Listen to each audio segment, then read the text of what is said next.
Welcome to today's edition of the Rush 24/7 podcast.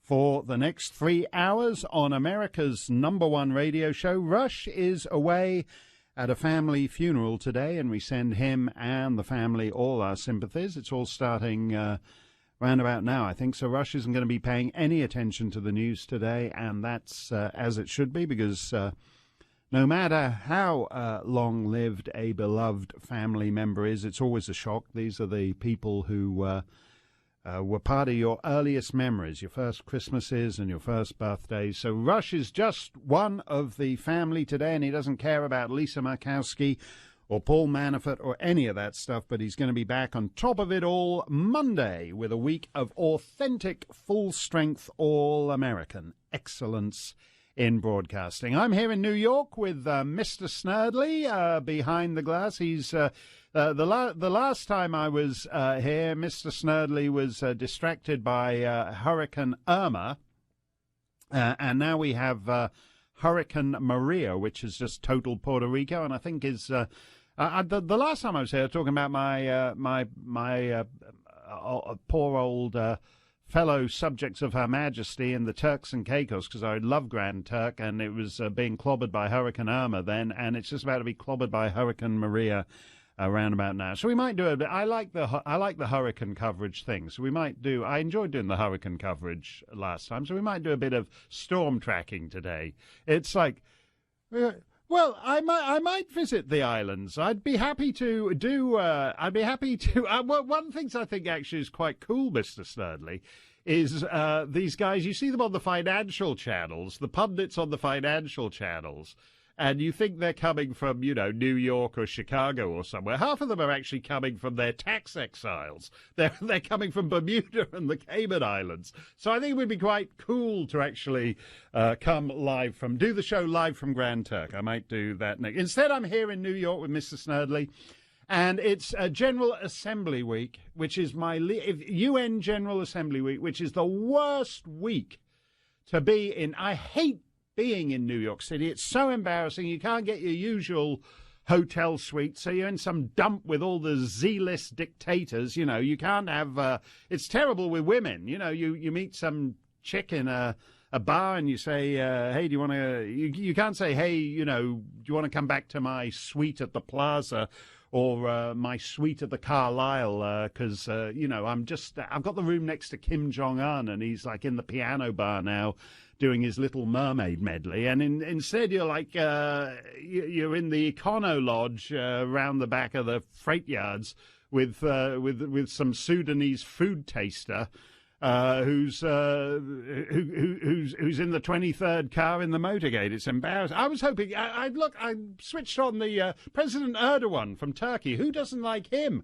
I switched on the TV, and they were engaging in their traditional Turkish ritual of beating the crap out of everyone who says something bad about President Erdogan, right here in the heart of New York. And I think I would love to be. Wouldn't you like to be in the Palm Court of the Plaza, or wherever President Erdogan is staying, and somebody comes in and he's mad at the waiter because he ordered the eggs Benedict and instead they put the spinach on it, and so his security guys are tossing the busboys all around the ornamental fountain. And instead, no, I'm in it's just so embarrassing. I realize I'm just in this dump of a hotel. I realized I was going up in the elevator. I was with the deputy tourism minister from Chad. That's how bad it is. I mean, I'm furious with EIB. It's just the worst week to be in New York. Anyway, it's General Assembly Week, UN General Assembly Week in New York. And I got to say, I thought Trump's UN speech was terrific. I say that as a Canadian, by the way, and so if you want to know what my guy did, Justin Trudeau did this 40-minute apology for the way Canada has treated its indigenous people. Canada is apparently one of the worst places on the planet. I didn't know that. I thought it was Sudan. And it's not at all. Apparently it's Canada. So that's what my guy was doing, complete waste of time, and I thought Trump's speech at the UN was a cracker, and actually not just for Americans, because he was absolutely right when he said that sovereignty, it's not just about America first. He wants Americans to put America first. He wants Swedes to put Sweden first. He wants Uzbeks to put Uzbekistan first. And he thinks the world will work much better if we do that rather than pretending there is some kind of international good that exists independently of sovereign nations' national interest. And so that message was not just for America. That was a message for the world. And he's absolutely right about that.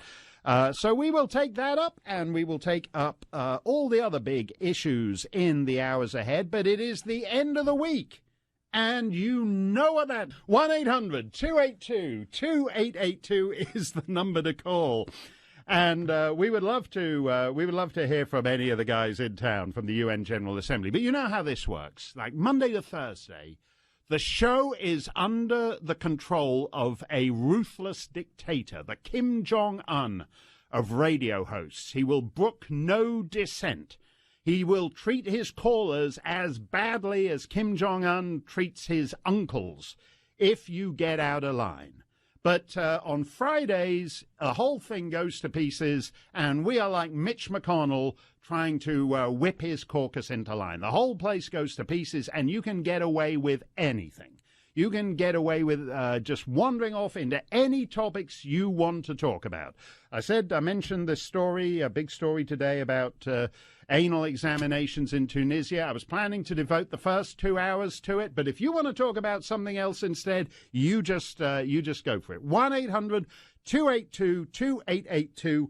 We will talk about anything you want, because Monday to Thursday, as I said, it's like Kim Jong-un around here. The host is like President Erdogan. You just look at him slightly the wrong way, and he will just have his security team pound the hell out of you, and you're off the air. But on Fridays, we do things the Mitch McConnell way. It's all kind of ineffectual dithering. There's no shape or purpose to any of it. You can just be like a Republican senator and just totally derail the whole thrust of where the show's going. 1-800-282-2882. Talk about anything you want to talk about. One thing I would like to say something about this. It's astonishing to me what's happening in Puerto Rico, which has just got totaled by Hurricane Maria. This is supposed to be part of the United States of America. It's a territory. Puerto Rico is $74 billion in debt. And I don't even know how do you get to that with 3 million people? That's like, what is that? That works out at about $25,000 per inhabitant, something like that. That's $74 billion in debt on one tiny little territory with 3 million people. And as we now see from what Hurricane Maria has done, it has completely absurd. The infrastructure, the electric grid was outmoded and dangerous and unreliable before the hurricane hit. Now they're talking about how it could be out of power for 6 months.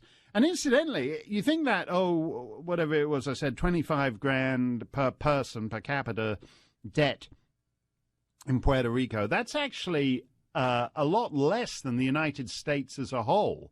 Because I think the per capita debt in the United States is about $60,000 per person. But that's mainly because of this huge amount of federal debt. This $74 billion in Puerto Rico, that one territory has managed to run that thing up, which is why it's gone through this form of pseudo-bankruptcy. So if you have actually any ideas on what should be done, there's a sovereign part of the United States that they're talking about. Rush said the other day, don't believe all this stuff. They're not going to be out of power for 6 months.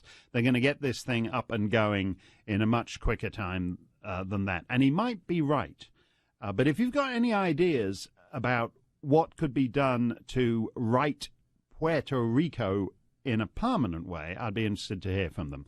1-800-282-2882. Mark Steyn for Rush. Open line Friday. Anything. We're like the United Nations General Assembly. You can talk about, you are like the dictators of Sudan and North Korea. You can talk about anything you want to talk about today. 1-800-282-2882. But I want to underline the point because it is amazing to me. And it is amazing to me that more people are not angry about it because the implications of it are extraordinary. It's the biggest, absolutely the biggest story out there. We have had for months now this so-called Russia investigation. And the pretext for the Russia investigation is that there was foreign interference in America's election. And perhaps there was and perhaps there wasn't. Countries interfere in other countries' elections all the time, using whatever levers they have to hand to influence what they regard as favourable outcomes in those elections. Obama interfered in the Brexit vote over in London, for example. He stood next to David Cameron on the steps of 10 Downing Street and said that if the United Kingdom left the European Union, it would have to go to the back of the line for any trade deals. And that was nonsense, but Obama felt no compunction about interfering in the domestic affairs of the United Kingdom. But, in fact, we still do not know whether there was any actual Russian interference or any other foreign interference in the American election. What we do know is that there was extraordinary domestic interference in America's election, to the point where it's all totally wrecked now. We don't actually...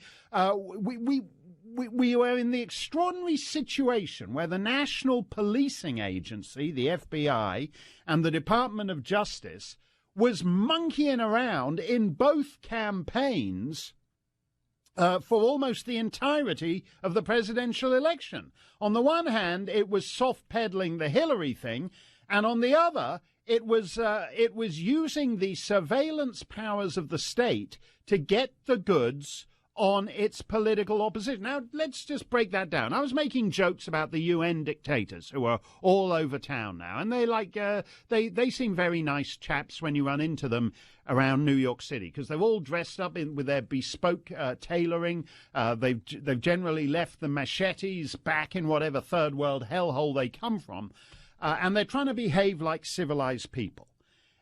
And one reason they feel more at home in the United States than they should is because Barack Obama, for the last year and a half of his presidency, was basically running a banana republic operation.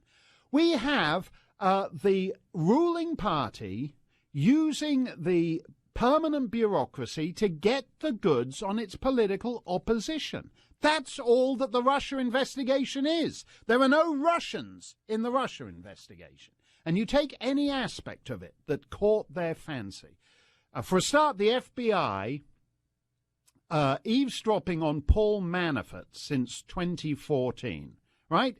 They've basically been surveilling him constantly for 3 years or so. They haven't got the goods on him. They haven't convicted him of anything. They haven't charged him with anything, but they've just been eavesdropping on him. That stinks. That shouldn't be going on just right there. But then you look at the what else they've been doing. For example, there was this prince from the United Arab Emirates, the Crown Prince, Crown Prince, because they've got a big bunch of emirates, hence the name. And he came to town, and Obama didn't want to see him. And it was after the election, so he thought he'd see the incoming government. So he arranged a meeting with the Trump campaign guys at Trump Tower. And the Obama administration, the outgoing Obama administration, decides to eavesdrop on that. Why? The United Arab Emirates isn't an enemy. It's supposedly an ally of the United States. It's an ally of the United States. So this no-name prince from the Emirates, a person who is of no interest to Obama, the national security apparatus of the United States government is being deployed to eavesdrop on this conversation, not because the prince is a figure of interest, but because they want to hear what the Trump guys he's talking to are saying. So this is the point here. The whole national security thing is a pretext to surveil your political opponents. Now, does that sound like a free society, or does that sound like Banana Republic territory? Americans should be hopping mad about this. The FISA court is a rubber stamp, for a start, and so-called, quote, foreign agents, unquote, can mean any foreigner. Could be a Canadian, right? So if one of you guys wants to, I'll be in Minneapolis on October the 2nd. And if you like listening to Rush and you like some of his guest hosts and you come along, FISA could, under that pretext of you meeting with a Canadian, the United States government could eavesdrop on you. This prince is of no interest to anybody. The only reason they're eavesdropping on that conversation is because their political opposition are in the room with him. And that's the only interference that is going on in this Russia investigation. It's nothing to do with foreign interference in a U.S. election. That goes up. Foreign countries are entitled to use what powers they can to influence other countries' elections as they see fit. That goes on all the time. China is monkeying around with all kinds of cyber breaches all the time. And if we catch them, we throw the book at them, or we should throw the book at them. But that's not what's happening here. What's happening here is domestic interference to delegitimize the winner of the 2016 election. And after he won, and he took them all by surprise, so around about 10 p.m. on that Tuesday night in November, all these guys suddenly start eavesdropping, because they're trying to cripple the Trump presidency from the word go. And they're doing it up to noon on January the 20th. Domestic interference in U.S. elections, not foreign. Has lost his lawsuit against the National Enquirer and been ordered to pay their costs. He's out about the best part of $1 million because he sued them after they published a front-page story. You know this guy, Richard Simmons? He's like the fitness guru. Appears in the videos with the leotard and all the rest of it. And he appeared on the front page of the National Enquirer, and they said he was transitioning into a woman and that he had grown breasts and had his and had actually had the old wedding tackle removed. So they've said that Richard Simmons is transitioning into a woman. And he's got breasts, and he's had the other bits taken away. And he sues the National Enquirer, and the judge tosses the case out and orders him to pay the National Enquirer's legal bills on the grounds that it's not defamatory to say you're transitioning. It's not defamatory to say you're a transgender woman these days. So it's actually a huge compliment. What is Richard Simmons complaining about? He should be flattered that he's on the front page of the magazine at every supermarket checkout saying he's grown breasts and had his private parts removed.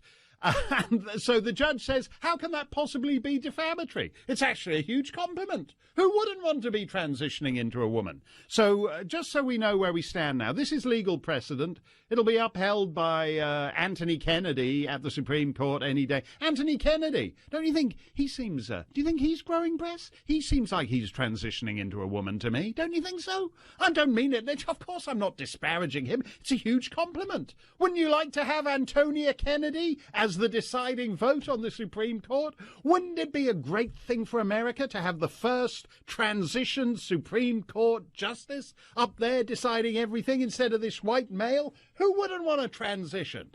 This is what an American judge is ruling in the year 2017. It's not defamatory for a newspaper or a magazine to publish something saying you've grown breasts and have had your male genitals removed, because in the America of 2017, that's not a slur, that's a fabulous Do you know Jimmy Carter? I saw a picture of Jimmy Carter the other day. I think he's growing breasts and becoming a woman. I mean, it's a compliment, Jimmy. You look fabulous. You look I thought you were terrible as a man. What a wimp. Everyone was, the Ayatollah was kicking you in the sand, but you make a fabulous woman, Jimmy. So there's that's the state of American jurisprudence in the year 2017.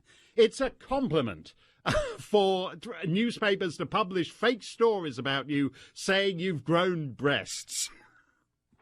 American jurisprudence in the year 2017. What do you do to get away from this kind of stuff? To get away from the madness? To try and find an ocean of sanity in the derangement of officialdom in the United States. All you have to do is go to rushlimbaugh.com and become a Rush 24/7 subscriber, and it means what it says. You can live with Rush 24 hours a day, 7 days a week. You'll get access to the archive. So you got almost 30 years of terrific radio shows, transcripts. You can get them in audio form. You can get highlights. You can get your favorite moments. You can get the Ditto Cam, and if you subscribe now, but you can subscribe for the full year, which is always recommended because that's like easier. They just take the full years out. Or if you think, I don't know about this, I might want to experiment with it, you can pay as you go. I think it's quarterly or monthly or whatever it is. But there's an advantage if you take out the year's subscription, because you get this fabulous tumbler. It's a big 16-ounce Rush tumbler. I'm actually drinking out of it right now, if you want to hear a slurp. That's great. It's a great tumbler. Fantastic tumbler. They don't give this every guest host. You've got to be guest hosting for at least 7 years, I think, before they give you this thing. So if any of the other guest hosts are out there, you got years to go before you get one of these. But I'm drinking out of my Rush tumbler. You can drink out of your Rush tumbler if you take out a year's subscription to Rush 24/7. It keeps your cold drinks cold and your hot drinks hot. So it doesn't matter what it doesn't matter what it is. If you like to drive around in your truck with a great big steaming tumbler full of hot coffee, or you prefer a little like chilled Sauvignon Blanc in there, I don't know. Is it legal to drive around the roads of America with a little chilled Sauvignon Blanc in your... Oh, it probably isn't. What am I talking about? Don't try that at home, boys and girls. But you can get your Rush tumbler just by taking out a year's subscription to Rush 24/7, and that's available at rushlimbaugh.com. I just want to re-emphasize the insanity of what is going on with this so-called Russia investigation. There is no Russia investigation. They have, in fact... they are in fact using Russians. I mean, this would have made a great Cold War thriller in about 1962, because this is like the this is like the Manchurian Candidate squared. They decided to use a so-called Russia investigation as a pretext for domestic interference in the result of a U.S. election. Now, if we go back to the Hillary investigation, the Hillary investigation went nowhere. And the argument for that is that, yes, she broke the law. Everyone agrees she broke the law. And that if you were some low-level guy who broke the law, like that U.S. ambassador in Kenya or Uganda or somewhere in East Africa, he did what Hillary did. He used his personal email for work, and Hillary fired him. And that's fine. The reason there's a difference between how Hillary treats a U.S. ambassador in East Africa and how James Comey treats Hillary is because Hillary is the anointed choice of Democrat voters from Maine to Hawaii. So that the justification for easing up on Hillary and not prosecuting her for breaking the law is that, in effect, the people have spoken. The people want to be represented by Hillary as the Democrat candidate. So you got to soft pedal it, because otherwise politics becomes impossible and you'd be interfering in the election. So James Comey decided And the Democrats, Loretta Lynch, Obama, it went all the way up, decided they were not going to interfere with the choice of the Democrat electorate in primary season. Instead, they interfered with the choice of the American electorate in November and decided to cripple his presidency by using the all-powerful national security laws of the United States to get the goods on him. And this is this strategic leaking. Rush was talking about the CNN story the other day, that suddenly on CNN they're leaking all these details about picking Paul Manafort's lock and searching. They bust into the house at 6 a.m. You know, they do this. The FBI do this because when they raid like drug gangs at like 10:30 in the morning, the drug gangs see the cars pull up and can open fire on them.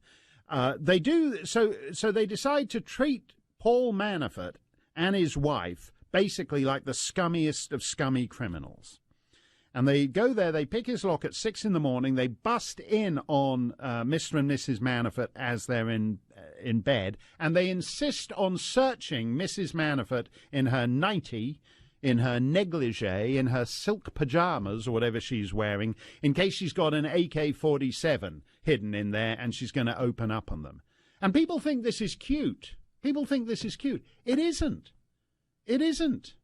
It's actually the sign of a descent into lawlessness, which is one of the defining characteristics of a banana republic. Here we have the permanent bureaucracy out of control, and at the behest of the party that lost the election, crippling the incoming party and preventing it functioning. This is a huge story with huge implications, because it's effectively nullifying the Electoral College result of November the 8th and saying it doesn't matter who you vote for, because you can vote for change, but we're not going to let you have any change. Well, you can vote for change, and we're going to cripple the guy before he comes in. But it's not a story of foreign interference in the U.S. election.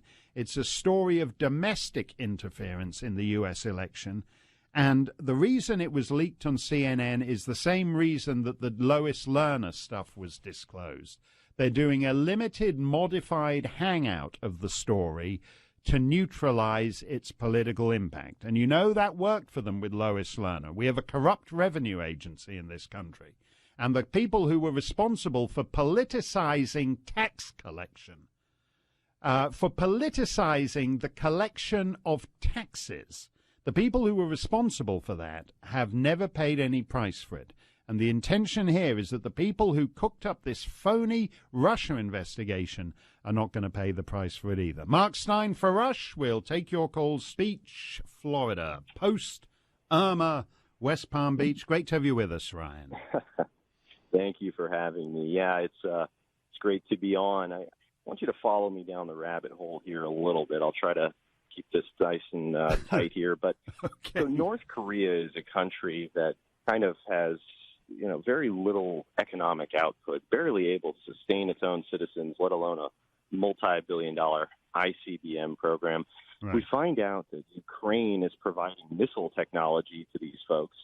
That's weird. Okay, Right. They're a UN ally. Right. Well, who else are they taking money from? And it got me thinking about, well, we know China, but what about Iran? I mean, if Iran is working on a nuclear program and were to fire an ICBM, Israel would bomb them into oblivion.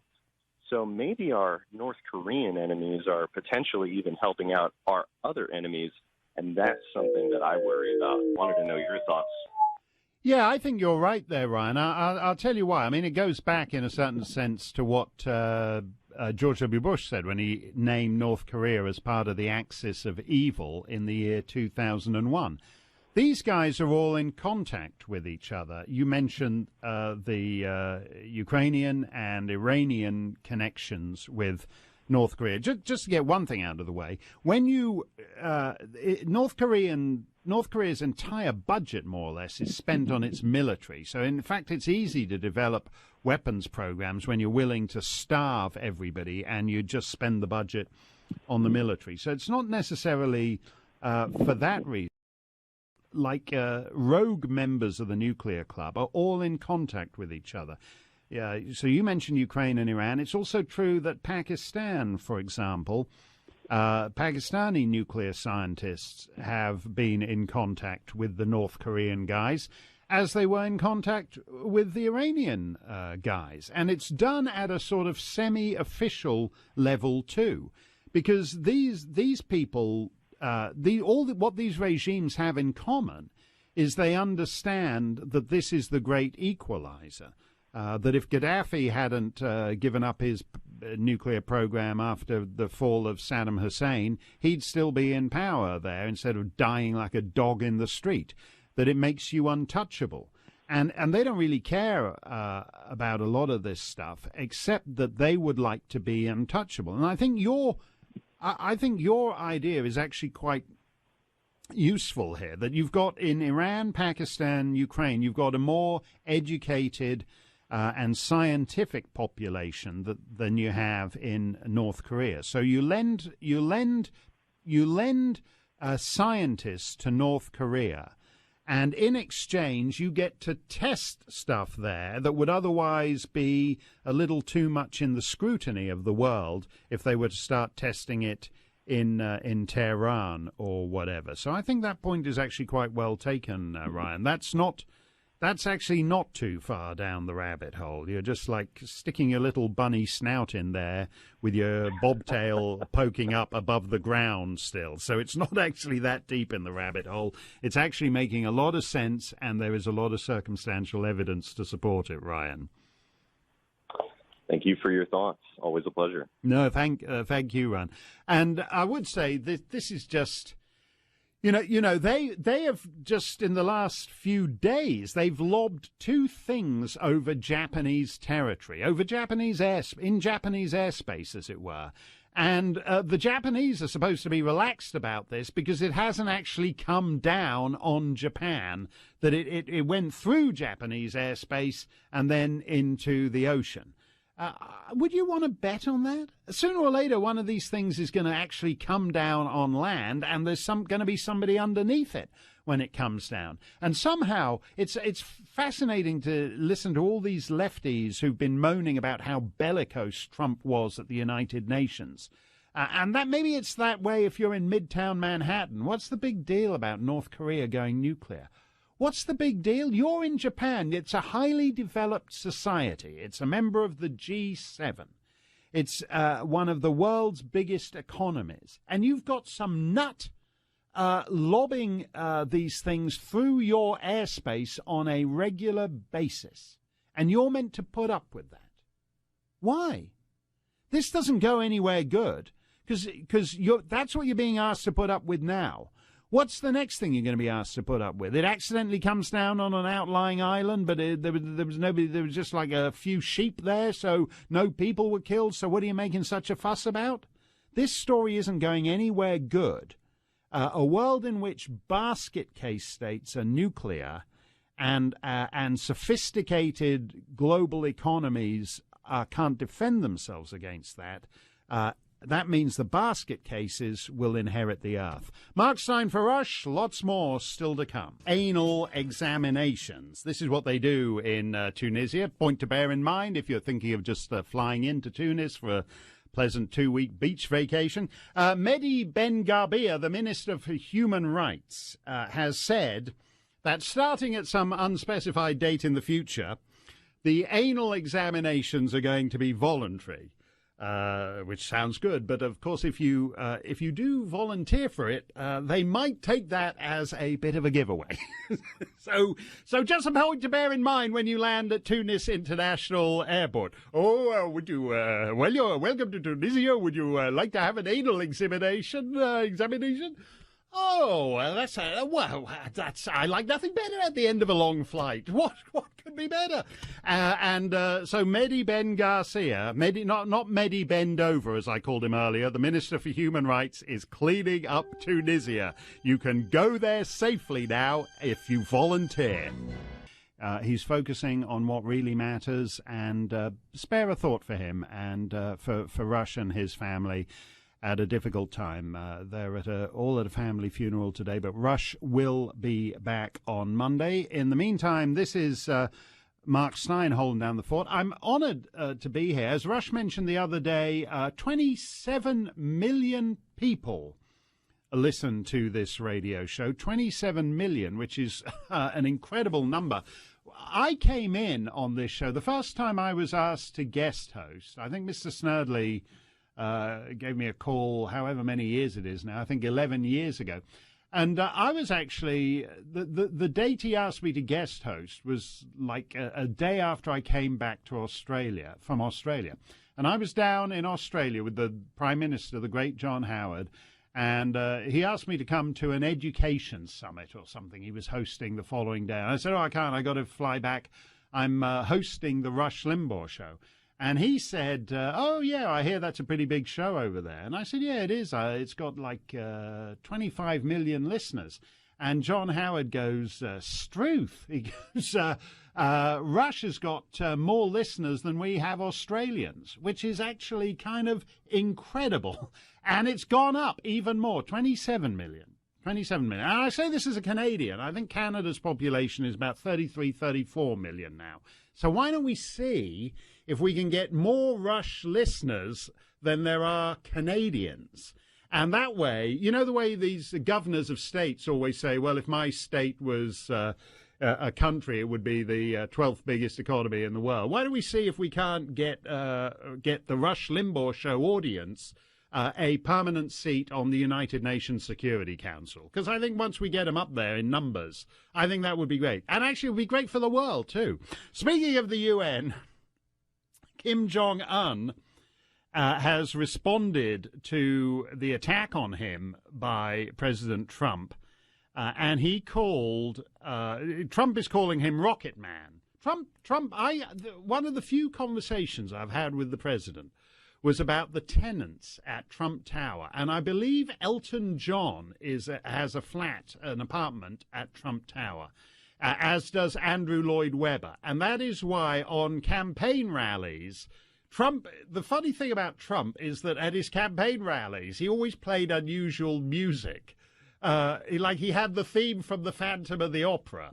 The Phantom of the Opera is here. And then Trump comes out. And then he'd play Tiny Dancer by Elton John. And then Trump would come out. It was very strange music. I said to him backstage, I said, I've figured it out. You just play music by tenants at Trump Tower.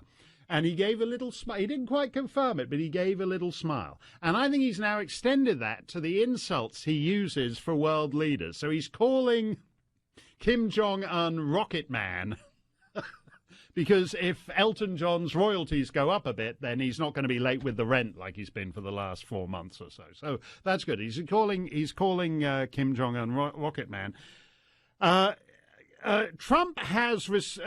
Kim Jong-un has responded by calling him a dotard. And that is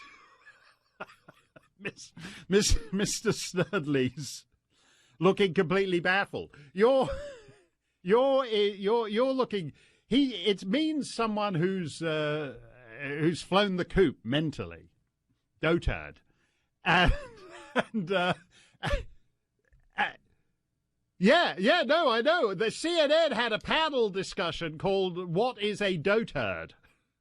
Actually, everyone on the panel was a dotard. The New York Times has said, Kim Jong-un has called Trump a dotard. What does that even mean?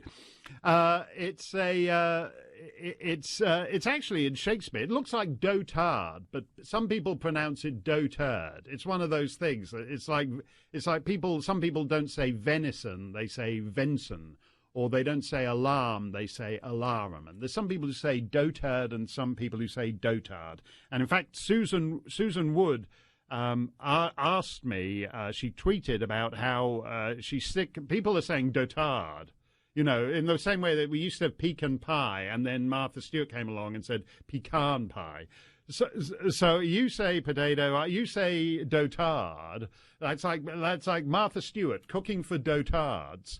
And then Shakespeare, he said dotard. You can tell by the prosody in it. I forget what it is. It's in Winter's Tale. Might even be in King Lear. He used it a lot. It's nice to know Kim Jong-un is bringing back these. I like it if you hear Alexander Haig at the time of the Falklands invasion. He was Secretary of State. And he called Lord Carrington, the British Foreign Secretary, a duplicitous bastard.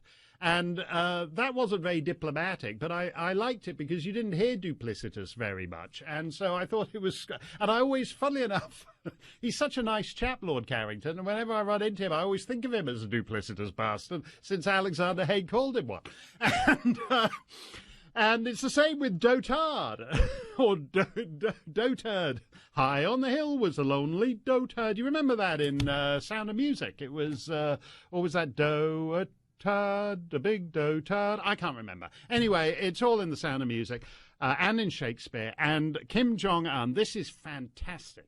It's Rocket Man versus the dotard. And of course, the left has gone even crazier, and they're saying, why can't we have... Trump's speech was so dark. Hillary Clinton was right. It was such a dark speech. It was so dark and threatening. Why can't we have a reasonable leader like Kim Jong-un? He's so literate. He's using all this Shakespearean language. He's called Trump a dotard. Why couldn't Marco Rubio have done that to him in one of those debates, and we wouldn't be in this mess?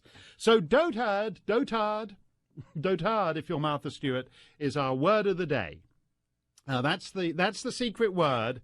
And if you use the secret word when you call in, we may give you some bonus points and bonus prizes. So we'll try and get to some of that. But it's great to be sitting in on UN General Assembly Day with all these world leaders giving speeches. I'm going to be in Minneapolis. I mentioned this as an aside in the first hour, and someone said, "What do you mean you're going to be in Minneapolis?"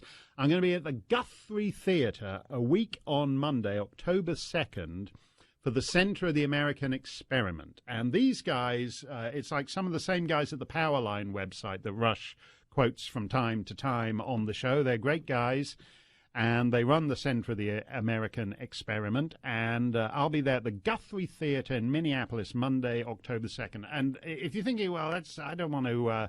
and you go, it's americanexperiment.org, I think, or if you find that all a bit difficult, you can go to Steyn Online, Steyn, and we've got a little link to it there.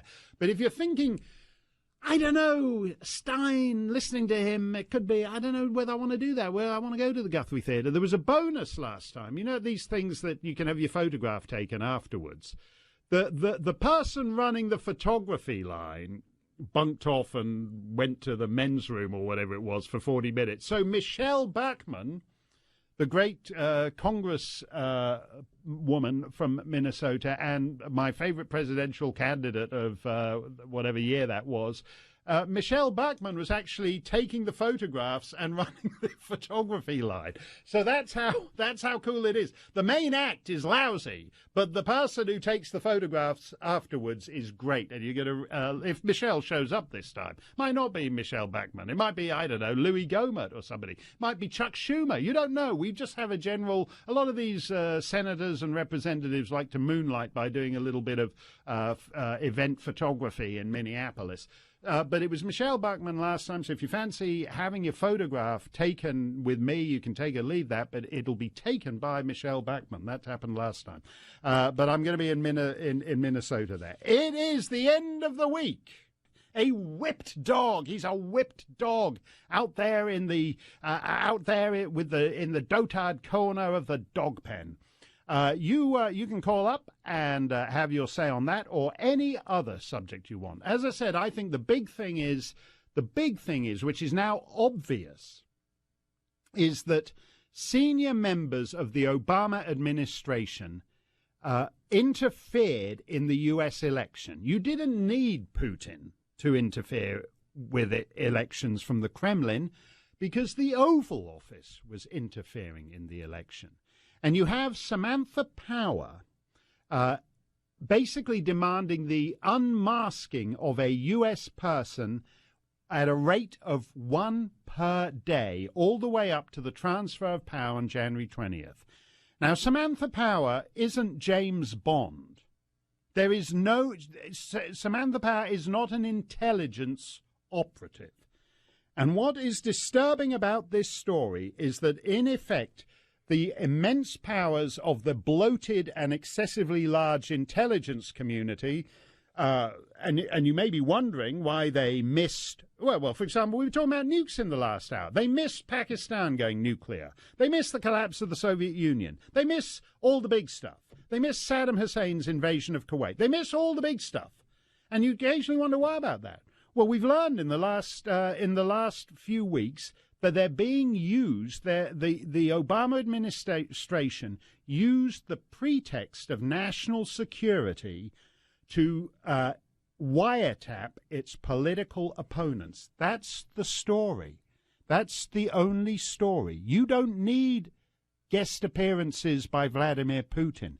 You don't need any foreigners in this story. It's a tale of domestic interference in the electoral process of the United States of America by one party against its political opponents. Mark Steyn for Rush will take your calls straight ahead, as we would now say, by Bob Novak during the Bush years. And unmasking was bad during the Bush years, but unmasking now under the Obama years is great.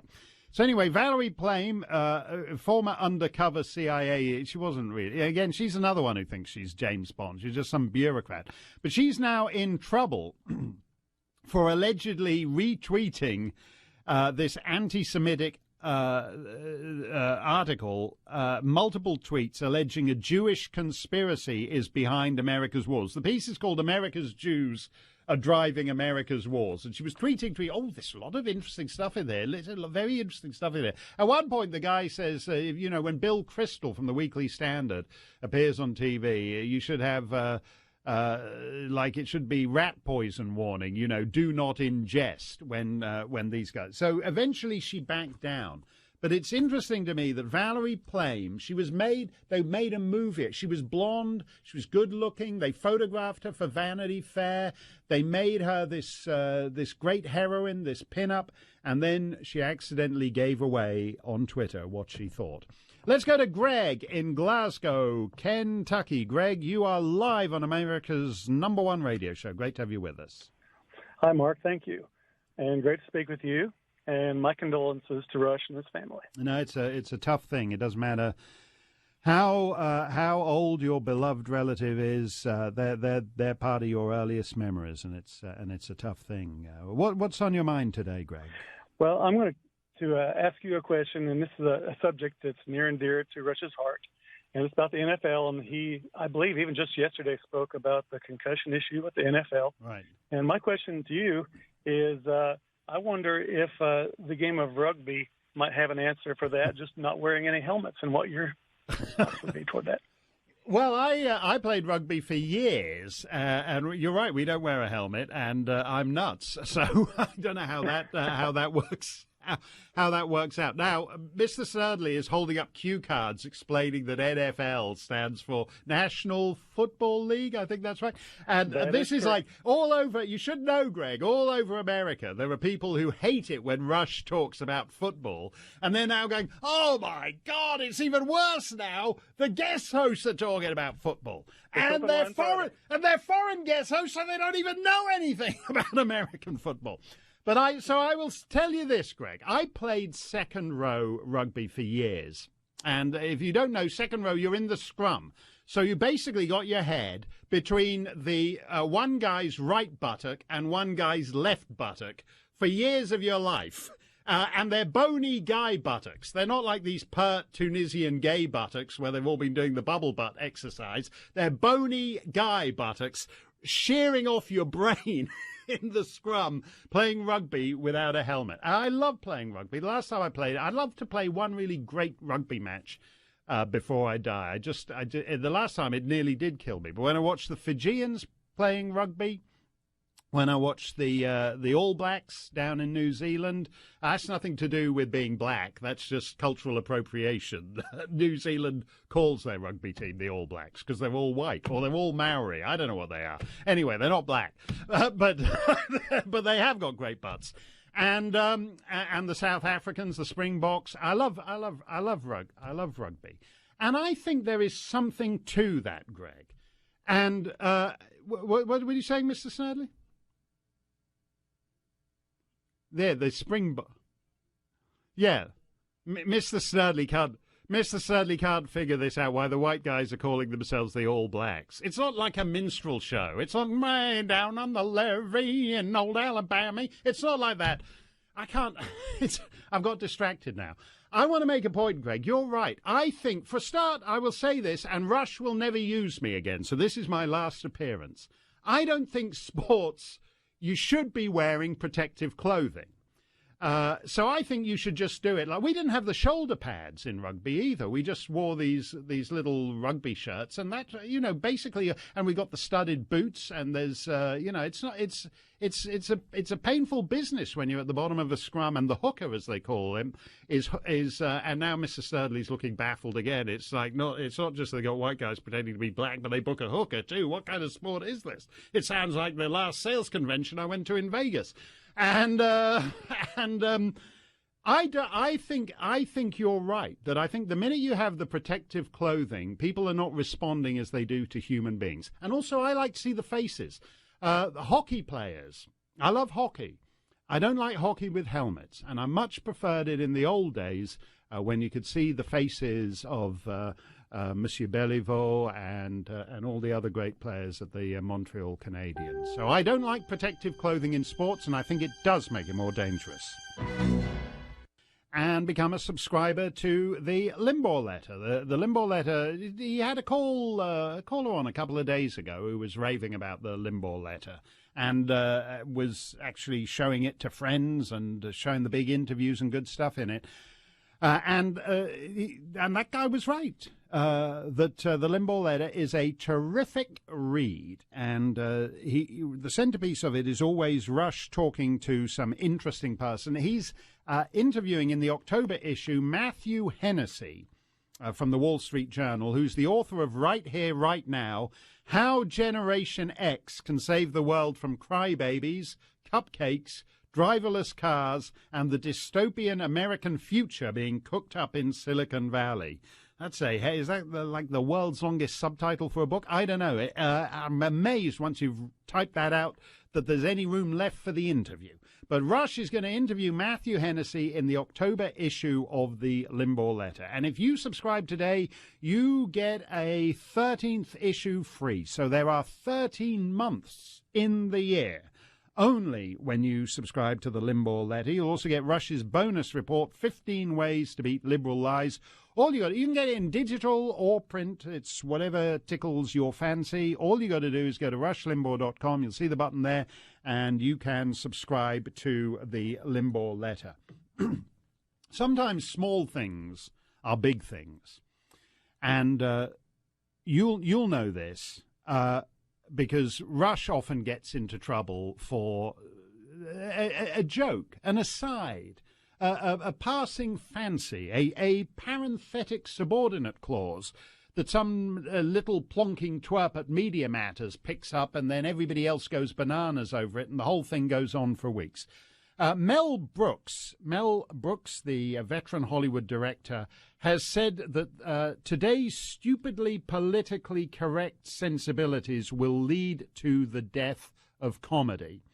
And specifically, he said that you wouldn't be allowed to make the film Blazing Saddles today, which was his great Western, comedy Western from 1974. And what's interesting to me about that, what Mel Brooks said, is that in a certain sense, Blazing Saddles, if you've seen the film, you'll know it's actually quite politically correct. Like Cleveland Little, the cool black sheriff, is the good guy, and all the racist, redneck, bigoted white townsfolk are the bad guys. So in a certain extent, and Mel Brooks in that sense is a big Hollywood liberal, but he still liked to have a laugh. And so there are a lot of jokes at the expense of black people and white people in that film, regardless. So even though it was like a politically correct film in the sense that the black sheriff is the good guy, everything that those guys are talking about there isn't stereotypes anymore. Stereotypes arise because people see a degree of truth in them. Comedy is about recognition. It's about shared recognition. We laugh at certain things because we recognize them. The comedian has just taken it to the next level. John Cleese from Monty Python, and John Cleese, again, he's a liberal. He used to support the Social Democratic Party in Britain, which were the wimpy party between the Conservatives and the Socialists. And he once sued me, so I got no reason to be a big fan of John Cleese particularly, but he happened to say something that I thought was also interesting the other day, that comedy is about a sense of proportion. So if you don't have comedy, you in a sense, you no longer have a sense of proportion. And I think that actually has a degree of truth in it. I think when you look at the countries that have fallen for totalitarianism of one kind or another, the countries that have gone for Nazism or fascism or Germany, for example, doesn't have a great reputation as a barrel of laughs, a big stand-up comedy circuit. And it was often said that the one reason that the British, for example, didn't fall for the fascists or the Nazis in the 1930s was they couldn't take seriously a bunch of guys marching around in black shorts in an extremely camp fashion. They just thought it was too funny. And so it's actually when you start to lose a sense of humor, as John Cleese sees it, you are in a certain sense losing a sense of proportion. When you actually now have lives destroyed because you make an inappropriate joke, which is what goes on, eventually there's nothing to become funny about. And eventually you wind up with that ratings bust that they had on the Emmys the other night, where they're doing all the anti-Trump material. And none of it actually approximate. Some of those things had the form of a joke, but they weren't actually funny. I mean, they subscribed to the kind of conventions of a joke, but they didn't actually have any joke in it. And it was bizarre to watch that, because essentially people are not laughing anymore. They're applauding themselves for having correct attitudes. And this guy, Stephen Colbert, he gave the definitive example of that. Do you remember a couple of months ago when Trump fired Jim Comey? And Stephen Colbert walks out to start his show, and he goes, did you hear in the news? He does his opening monologue, topical monologue, and he goes, did you hear that they fired Jim Comey today, the FBI director? And everybody in the audience cheers. And Stephen Colbert has to explain to his audience that you're not meant to cheer the firing of Jim Comey by Trump, because Jim Comey is the good guy because he's the guy who's been fired by Trump. And so, in effect, he then does a reprise and he tells the joke again. And this time they don't applaud because they've been told the correct attitude to have to the joke. This is the death of comedy. This is absolutely the death of comedy. And it's one of the most striking features of that Emmy Awards show. People applauding themselves for having the correct attitude. There's no such thing as a great uproarious belly laugh. There's no such thing as just like just genuinely laughing, clutching your sides because somebody said something that was absurd or ridiculous, and and the quirkiness of it got to you. It's just congratulating yourself for holding the correct attitudes. And Mel Brooks and John Cleese are both right about that. There's something strange about the policing of comedy that's going on. It's a few years ago when I got into trouble with the British Columbia Human Rights Tribunal, and they didn't dare to convict me. I was guilty under their stupid law. Actually, they flew in this Islamic scholar to discourse on the subtext of my jokes for a full day. He was from Philadelphia, this big-shot Islamic professor. And he sat on the witness stand and explained the subtext of my Islamo comedy, because it's great. You know, I was like the only one doing Islamic comedy. A couple of other guys tried it, but they'd find their heads round the back of the parking lot a couple of days later. So there wasn't a lot of. So they flew in this big Islamic scholar to discourse on my. And after the British Columbia Human Rights Tribunal acquitted us because they didn't have the guts to convict me, even though I was guilty under their stupid hate speech law. The very next person they tried was a stand-up comedian who had made this mistake of putting down a couple of lesbian hecklers. And so the lesbian hecklers, this is the sort of thing Don Rickles would do, but Don Rickles couldn't do it now because he was putting down the lesbian hecklers in a homophobic way. So he was convicted of that.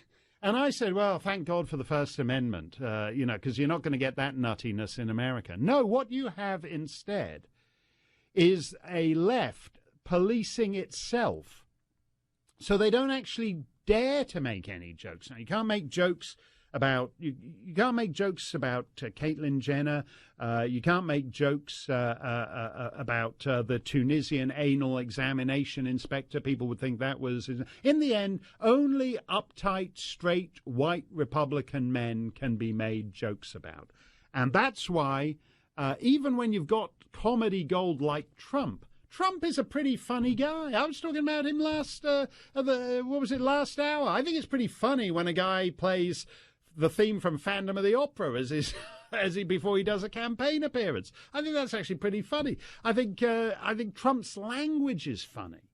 But when you actually can't say anything about that, all you can do is congratulate yourself on holding the right attitude.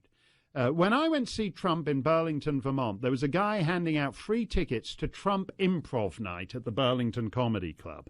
And if you've ever been to the Burlington Comedy Club, you'll know that it's no laughing matter. And my kids said to me, this guy was a pleasant guy, dweeby little wispy-bearded guy with a nice Vermont man bun. He seemed a perfectly pleasant fellow. He was handing out the Trump Improv cards, the free tickets, and we took them just to be nice to him. But my kids got it. They said, Trump is going to be funnier than any of the jokes about Trump, which is true. And that was what was so pathetic about the Emmys the other night, and it is why it's actually not a small thing when people become too craven for comedy, which is the point that Mel Brooks and John Cleese are making. When you're scared to make jokes, because that actually was a feature of life behind the Iron Curtain. When you're scared to make jokes when they're policing jokes, you're going nowhere good. Mark Steyn for Rush will take your calls straight ahead. Temecula, California. How do you say that, Julie? How do you? You said it perfectly. Temecula. Really? Oh, I sound like I'm Californian born and bred. It's fantastic that. And I love hearing you whenever you're on any of the shows. I'm always on board. So is my husband. I always set the DVR record button when I see you there, so you can watch it too. Oh, that's very very sweet of you. What's on your mind today, Julie? Okay, a couple things. Hopefully, I'll try and make it quick. But I am really pondering why President Trump is supporting and rallying for Luther Strange for Alabama senator, and he's got the strong backing from McConnell, the establishment. They're spending millions of dollars on the campaign, and I just heard some liberal on Fox saying the Republican Party needs to distance itself from Moore. And Moore's been completely supporting Trump's agenda, which is the people who voted for them, their agenda. And he's also getting strong anti-establishment support from conservatives like Mike Huckabee, Sebastian Gorka, Ann Coulter, Sarah Palin, Steve Bannon, Breitbart, so many, I can't even name them all. Yeah. So what's going on here? Well, I think the support that Roy Moore is getting is because he sounds like Trump did during the campaign. That's the point that Sarah Palin made, that if you like Trump campaigning, this is the guy who sounds like Trump. And you mentioned some of the people who are supporting him, like Sebastian Gorka and Steve Bannon. Again, they were part of the Trump campaign. And there are people who would like Trump to be like he was on the campaign trail, rather than now he is when he's all house trained and surrounded by John Kelly and H.R. McMaster. And he's getting misguided, I think. Well, the point is that a lot of the people like Bannon and like Gorka, who were very close ideologically to Trump, have now been removed from the White House, and Trump is surrounded by different kinds of people. Now, as to Huckabee and Ann Coulter and Sarah Palin, what about them? That's right. Now, to get back to the Luther Strange thing, I think in a sense he's being prevailed upon to do that. That generally speaking, the point of he wants the Senate to cooperate with him. So he wants to get on with McConnell. And so this guy is McConnell's guy, and so he thinks if he helps drag McConnell's guy across the finish line, McConnell might be a less incompetent boob than he's been for the last 8 months, including whatever disaster is about to befall the latest Obama repeal bill, where apparently with every passing hour, the chances of it passing actually diminish. So it's another strike for McConnell. In fact, it is 3 strikes. It's 3 strikes for McConnell on Obamacare, but he's never out. So that's one argument why you should back Luther Strange, because he's kind of the incumbent, but he was just appointed to finish the term. He wasn't elected to it. And on the other hand, there's Moore, who actually came first in that primary, and so in that sense has the support of more Republican primary voters. And probably what a president should do is actually sit this one out and leave it to the voters to figure out which of these guys they want. But it's interesting to me that Trump is doubling down on Luther Strange. And what is worrying to me, and in this sense I agree with Sebastian Gorka and Steve Bannon and Sarah Palin and all the rest of it, is Trump was elected on a very particular platform. You saw Luther Strange has suddenly come out much more bullish and hawkish on immigration. That's because that's the core bedrock issue. And if Roy Moore effectively snaffles away the build the wall and get Mexico to pay for it part of Trump's base, then Luther Strange is in serious trouble. But I think this is Trump, in fact, being poorly advised and still thinking that McConnell is going to come through for him, as opposed to just let him down one more time in the Mitch McConnell way, Julie. So that's my take on that. Thank you for your call. We have to take a break, but we have lots more straight ahead. Open Line Friday on the Rush Limbaugh. To Mr. Snerdley before the show, this talk about how Puerto Rico is going to be out of power for months. They've got above-the-ground electric lines. Can someone explain to me why we're told to build our houses to withstand a Category 5 hurricane, but the electric poles are on pieces of wood running along the road? So that even if your house withstands the Category 5 hurricane, you're going to be out of power for weeks, if you're lucky, and for months if you're not. And I'll tell this because people are anti-French. I was on the French colony of Saint-Pierre and Miquelon, which are 3 barren rocks off the coast of Newfoundland. They have their electric lines underground because they're tiny little islands in a big ocean, and when the wind blows up there's nothing to break it up. Sometimes the French are not the idiots they're made out to be. America has the most overground power lines of any country in the developed world. And when you then have incompetent and corrupt governments, as in Puerto Rico, it means that when the hurricane blows in, you're totaled. What's the point of building your house to withstand a Category 5 hurricane, but then having above-the-ground electric poles? That's just a thought. That's my thought on Puerto Rico. Lots more on the Rush Limbaugh Show still ahead. Of the real deal, authentic, full-strength, all-American excellence in broadcasting starting on Monday. We have breaking news. John McCain's conscience has issued a press release. John McCain has said in good conscience he cannot vote for the latest GOP healthcare plan. I said this thing was looking like a stinker with every passing hour, last hour, and it now looks as if it's dead. He says he won't support it without a bipartisan effort. This is Republican government in a nutshell, really. Even when Republicans have a majority, John McCain says he's not going to support the legislation unless the Democrats are part of it. And he also says he won't support it without a CBO score. Do you know what the CBO is? That's the Congressional Budget Office. The Tunisian, what was that guy we were talking about last hour? The Tunisian government anal inspector, Mehdi Bendover, or whatever his name was. Mehdi Bendover, the Tunisian government anal inspector, could pull out a CBO score from the next guy's butt to land at Tunis International Airport, and it would be as likely to be true as any official CBO score that John McCain says he will not support. So this is real breaking news. I haven't been this devastated since Tom Cruise and Nicole Kidman split up, because this is like John McCain is on the outs with Lindsey Graham. This is Lindsey Graham's healthcare bill, and John McCain has just killed it. Just killed it. John McCain will not support. John McCain and Lindsey Graham, they've been there where, you know, when you switch on the TV and they're saying they're standing next to some ISIS guy in Syria whom they're pretending is next week's ally in the war on terror. They've been together on everything. Lindsey Graham proposes this Obamacare repeal. John McCain has just killed Lindsey Graham's bill.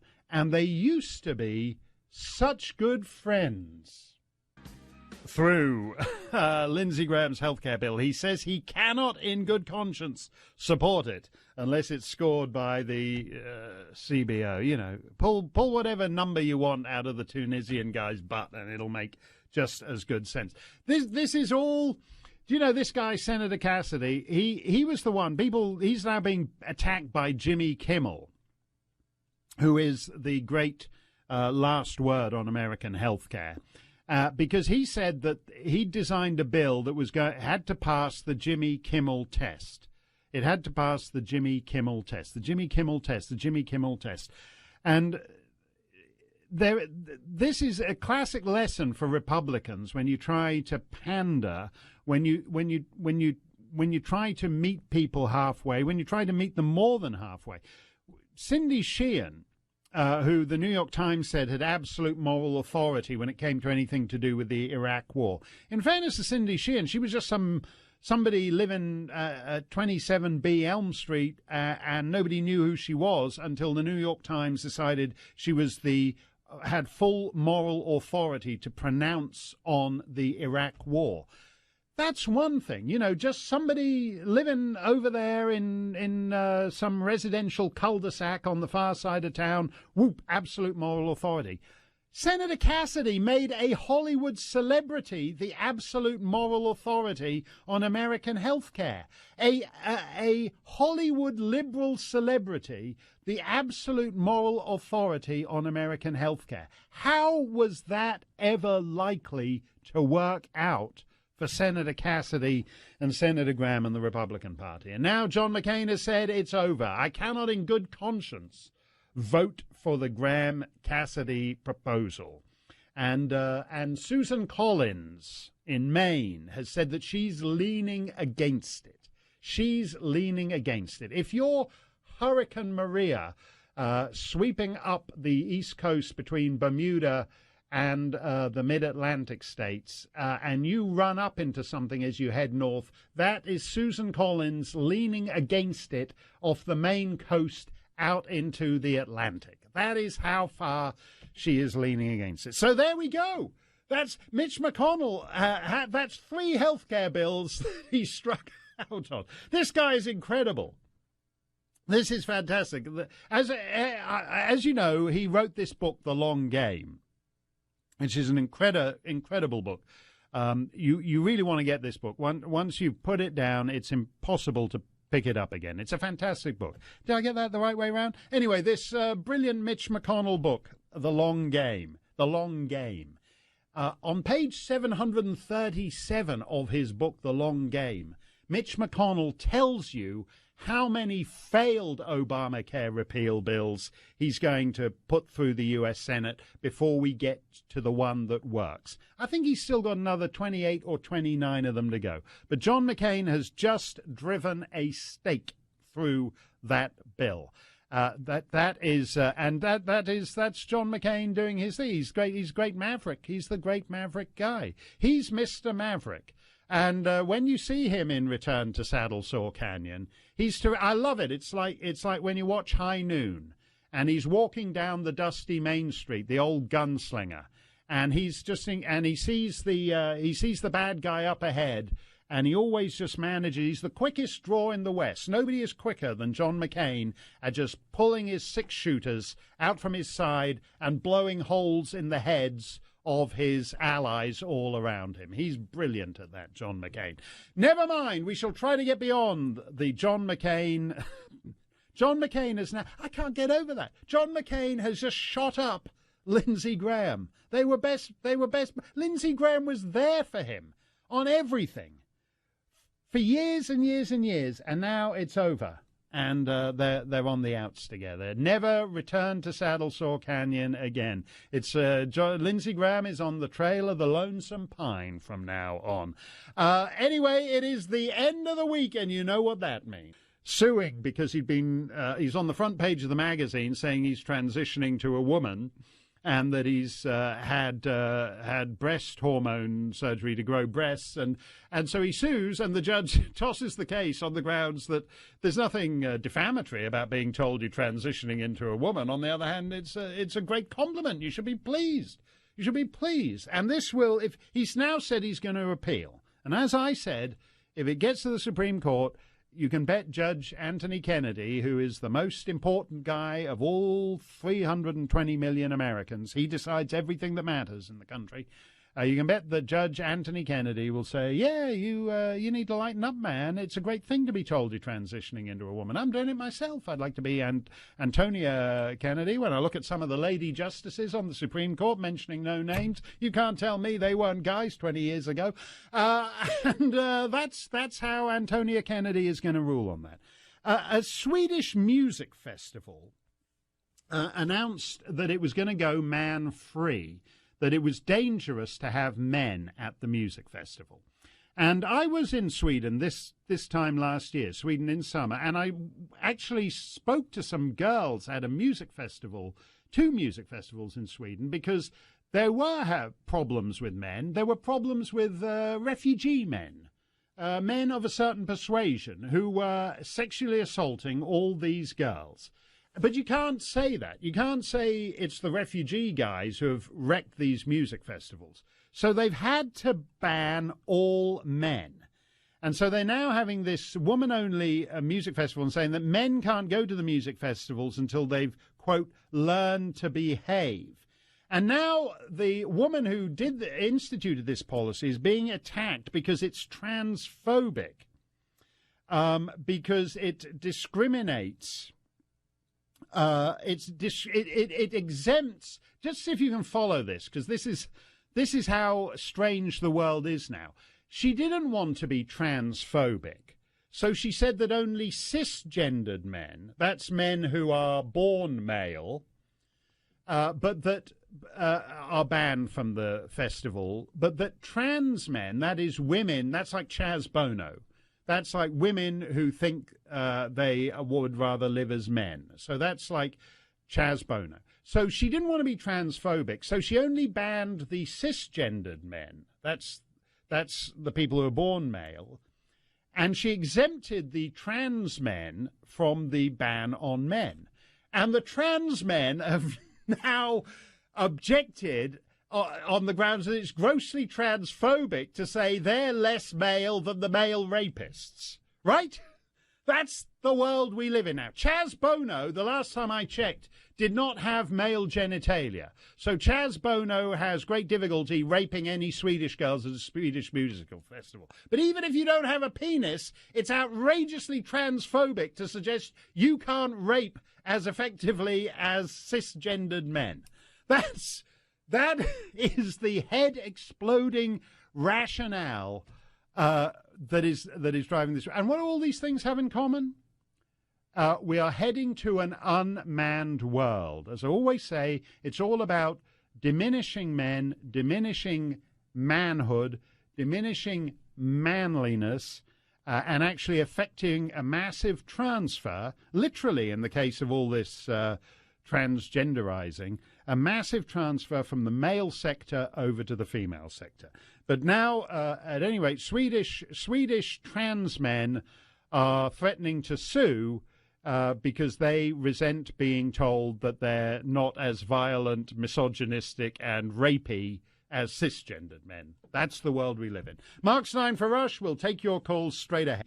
GOP health bill. What was it he actually tweeted? Thank you for being a hero again. Thank you, John McCain, for being a hero again and again and again. So it's Lindsey Graham and John McCain aren't in Return to Saddle Sore Canyon anymore. They're going to remake it with John McCain and Jimmy Kimmel. And Jimmy Kimmel's going to be there around the campfire singing, "Did you ever know that you're my hero?" That's what it's come to.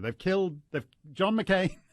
Maverick has done it again. This time he's put a bullet straight through Lindsey Graham. It's incredible. Let's go to Larry in the Chicago area, Chicagoland, somewhere in the Cook County area. Larry, you're live on America's #1 radio show. Great to have you with us. Thanks for taking my call. This is not a particularly critical political issue, but since it's Open Line Friday, I wanted to talk about something that I think is still quite important. And you being a Canadian citizen are going to be more familiar with it than most Americans. I'd like your thoughts on the Canadian transition to the metric system. Maybe you can talk about to what extent it is not complete, and any suggestions you might have for the United States.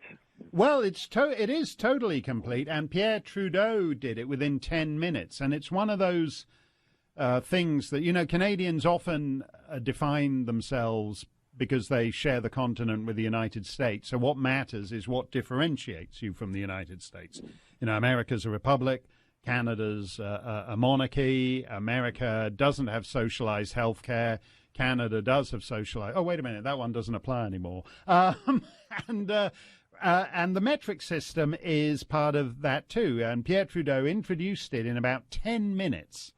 And the only bit I would say it's actually caught on quite a bit. I would say the only bit where people still use imperial measures is if somebody holds up a convenience store and the police come by and say, "Well, what was he like?" And they go, "Well, he was a guy of about 200 pounds with brown hair, 6'1". And that's actually when they essentially revert to their pre-metric stance when they're describing the guy who held up the convenience store. Otherwise, it's absolute. It starts the minute you cross the border. If you, I don't know what it's like in your part of the world, but if you cross the New Hampshire-Quebec border, the first sign you see is the Quebec government sign saying "Signalisation métrique." So they tell you it's metrics signaling, and you go a couple of hundred yards further on beyond that, and there's an old people's home, and it says, old people crossing, slow down to 100. And you think, well, it's the least I could do, give the little beggars a chance or whatever it is. But that's actually fully metric now. And the point about this, Larry, are you in favor of the metric system, Larry? Oh, absolutely. I've been at it for years and years and years. Wow! So disgusted it's taking so long to get it done. Rush. It's a good thing Rush isn't here, because he is going to say, "Wow," because there's nothing more American than not being metric. And why do you like it, Larry? Tell me why you like it. One thing, because it's a system. This American measurement, it's not a system. It's confusing. It wastes time. It wastes money. Well, it's absolutely essential that we adapt to what everybody else in the world's already done. Well, I'll tell you what, Larry, because I'm up against the break, but we should explore this. This really demands a full-scale explanation from Rush. Those units, inches, feet, yards, pounds. They were designed to be human units, to approximate to the uses you made of stuff around your life. The French invented a system, a decimal system. Everything's divided up into by tens and hundreds, that does not approximate. And that's the point. That's why in the convenience store, when some guy comes in and holds it up, everyone's in Montreal or Toronto suddenly say, oh, yeah, he's about 6'1", 200 pounds, because they're the human units, And hardest working journalists in the United States, the host of the Sunday show Full Measure, best-selling author, Sharyl Attkisson. Sharyl, it's great to have you with us on the show. You wrote a piece the other day about the latest revelations regarding the so-called Russia investigation. And you say we're actually missing the bigger picture here, because the big picture here is the Obama administration using the intelligence agencies to surveil at least a half a dozen Trump associates and probably more. That we know of so far. Right. I mean, if you step back and get away from the minutia, which I think some in the media focus on when it's convenient to them, and then focus on making stereotypes and generalities when it's convenient for them or their narrative. But in this case, I think if you step back and look at patterns, I'm more concerned about the idea that there was an administration. I'm not saying it's the first, but we certainly have a lot of information that seems to have escalated under the Obama administration to surveil a lot of private citizens, and I guess coincidentally, they would argue, a lot of political figures on one side of the fence only, right. People affiliated in this case with Donald Trump, as well as journalists like myself. Well, as you say, you've actually been on the receiving end of this kind of surveillance. But you worked for the epitome of mainstream media in this country for many years. You worked for CBS News, the Tiffany Network, absolutely mainstream. What is odd to me about this is the way journalists go straight to, whatever Paul Manafort may have been doing that may or may not have been suspicious, and seem to accept without reservation the idea that the government should use what you call weaponized intelligence agencies for domestic spying purposes. They don't seem bothered by that. Many don't. I mean, some privately are. I communicate with some of my colleagues who reach out to me and are very interested in what's going on and sympathetic to it. But by and large, I think one reaction you hear a lot is, well, they had a warrant in the case of Manafort, and it doesn't seem to cross their mind that when you look at the pattern, was there a reason or a pretext for issuing these warrants, or at least justifying them? I had written an article about some intel folks under Obama who told me that political figures have figured out how to sort of reverse engineer when they want to surveil someone they can't get a warrant on, how to get warrants on or surveil people around them so that they can capture incidentally the true targets. Right. If that's true, and it makes sense to me, it certainly is worth asking the question whether that may have been the case in this circumstance. And I don't hear many people asking that question. Now, when you use that phrase, reverse engineer, what you mean is that there are nominally broad powers that make it easy to get surveillance on non-U.S. persons, foreigners, all foreigners, 6.5 billion foreigners, if you want to, and that you can then use that with someone like Paul Manafort. If he's meeting with foreigners, you can use that as a justification to surveil Paul Manafort and this guy over here and this guy over there. And you do that half a dozen times, and you've basically got a nice little circuit of everybody that Donald Trump is on the telephone to. That's basically what you mean by reverse engineer. That's what the intelligence officials that I spoke to said, that a political figure may identify a true target and then look for ways to get to that person by people around them that they can get wiretaps on. Or this was reported in the last few months, kind of went under the radar. The intel community in 2011 expanded its officials secretly so that not only could they listen to foreign people quite easily, but even U.S. citizens who simply mentioned the name of a target. So theoretically, I guess, if you or I wrote about or mentioned Muammar Gaddafi, right, we would be then subject to a warrantless ability to look into and surveil us. So looking at it that way, it would be quite easy to reverse engineer surveillance on practically anybody that you want to listen to. Just to underline what you said about that, you're saying that if somebody, say, does 6 blog posts about a particular foreign leader, it doesn't matter whether it's Assad or Robert Mugabe or whoever it is, that in itself legally entitles the United States government to get a warrant to surveil that guy. Is that what you're saying?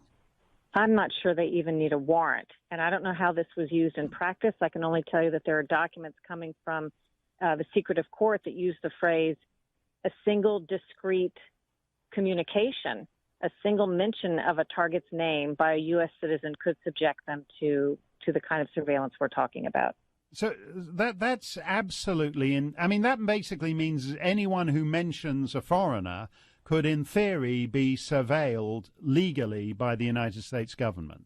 Is that correct? A foreigner, if that foreigner is a legitimate target of something that the U.S. government is looking at. Okay, so and again, it's my impression that they were dialed back. Once this became examined and put into practice, that they promised to dial some of that back. But what I'm saying is, we have learned through some documents in the past 6 months to 1 year the extent to which the intelligence community granted itself broader powers than anybody ever knew.